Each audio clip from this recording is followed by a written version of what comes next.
you like, and I'm not my normal, hopefully, or well, usually energetic self tonight. I don't know why. I think maybe we're both getting a bit of a cold or something. That's girls, they do that to you, you know. Germs. My mother says girls have germs. She's right. Huh? Oh, that'll get rid of everybody. Okay. All right. Well, that's funny. I was going to talk about the Great Plague of 13, whatever it was. No kidding. That's part of the class tonight. But anyway, what I'm going to talk about tonight is the period in between the Norman invasion and the Tudor invasion. We've talked about both of them quite a bit, but we've never really talked much about the period in between. But just to bookend it, we're probably more familiar with the Tudor and the Elizabethan period, because I've really talked a lot about that. So you can date that from Henry VIII. So when he when he came over, sent his armies over and pretty well suppressed the Irish monasteries like he had suppressed the Norman monasteries in England, the monasteries in England, which had to do with money. They were very rich, so he, of course, robbed them of their wealth. So that was the end of the Norman period that I'm going to talk about tonight, really, for all practical purposes. And yeah. Where's the old lady? What's her name? She's not old lady. Huh? What? Joan. Where's Joan tonight? She's always there nipping at my heels. God, I'm glad she's not here. No, I love her. She's great for questions. The Normans, they were French, right? Yeah. And then they lived over in England for a couple of centuries before they came over to Ireland. Is that correct? That's correct. So they were sort of half-breeds before they got to Ireland. Is that correct? They were mixed up, right? French and English. Yeah, I suppose you could say that. So that would make it easier for them to intermingle, to enjoy the Irish people, intermarry. That's a good point. And yes. also, you had the Celts in France too, the Bretons. Yeah. So yeah. there must, maybe there was an influence there upon them. But then the Normans, I'm trying to figure out, okay, I'll find it. No, you're absolutely right. The Normans were very adaptable. Yeah. They were not a rigid island mentality nation, maybe like the Anglo-Saxons were. Yeah. Where everything strange and foreign started with Calais, as the English says. Wogs start as wogs. That's their start at Calais, So everybody. That's absolutely true. The Normans were definitely a mixed race, but mixed in the sense that they were Scandinavian and French mostly. Frankish. The Franks came in from the east. The Normans, Northmen came down from Scandinavia mostly.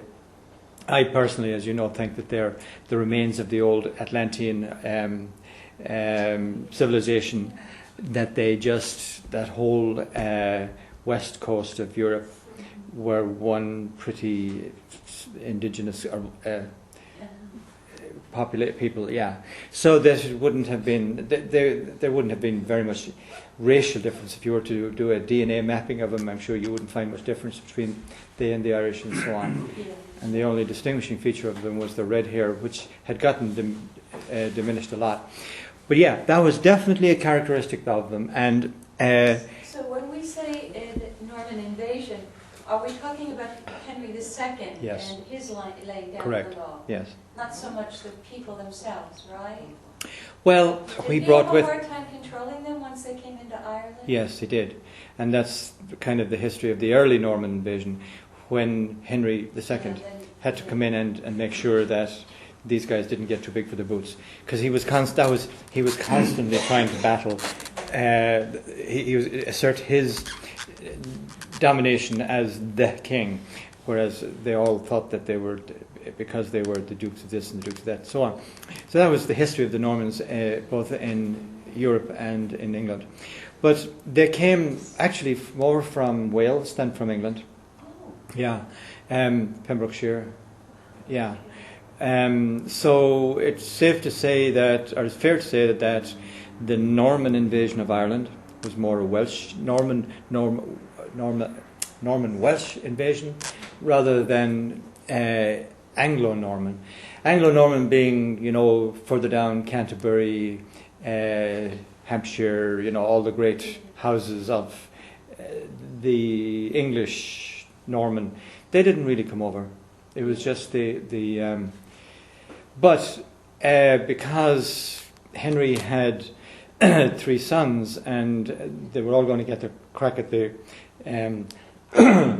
the kingship, which they did, John, being the youngest, was kind of a bit of a problem. That's why they call him John Lackland.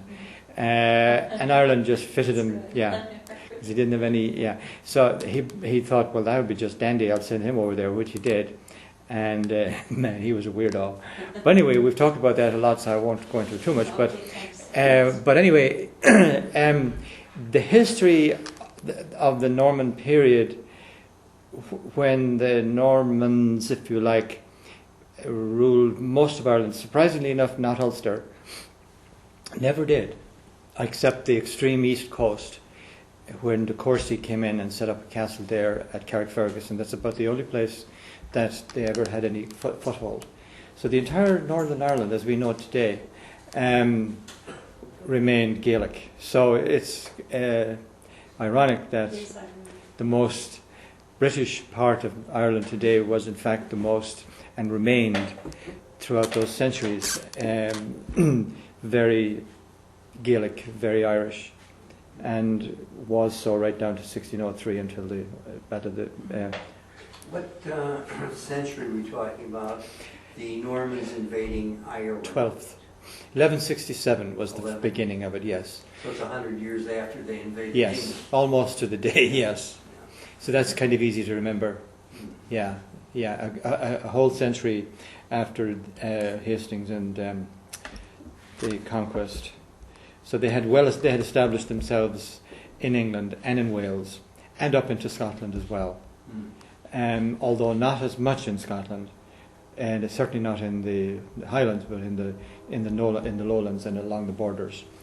But if you see the movie Braveheart, you'll see that's kind of where they, and that was in the 13th century, where they finally conquered Scotland. But anyway, they had done a good job of it in Wales, and also the Normans did very much the same in Wales as they did in Ireland later on. They became more Welsh than the Welsh themselves in a sense. And some of the best castles in England today are the Norman castles in Wales, Carnarvon and in fact that's the origin of the Prince of Wales. I've forgotten which king. It was one of the Plantagenet kings, but he came up with that idea that he would make his heir the next king of England. He would make him Prince of Wales to give the Welsh a bit of a boost, to make them feel and to bind them a little closer. It was a political move to bring them a little closer to the crown, because they tended to be a little independent. And the history of the Normans and in England was always, they were always sort of a little wary of their own aristocratic Norman kings or princes, whatever, earls and whatever, in Wales.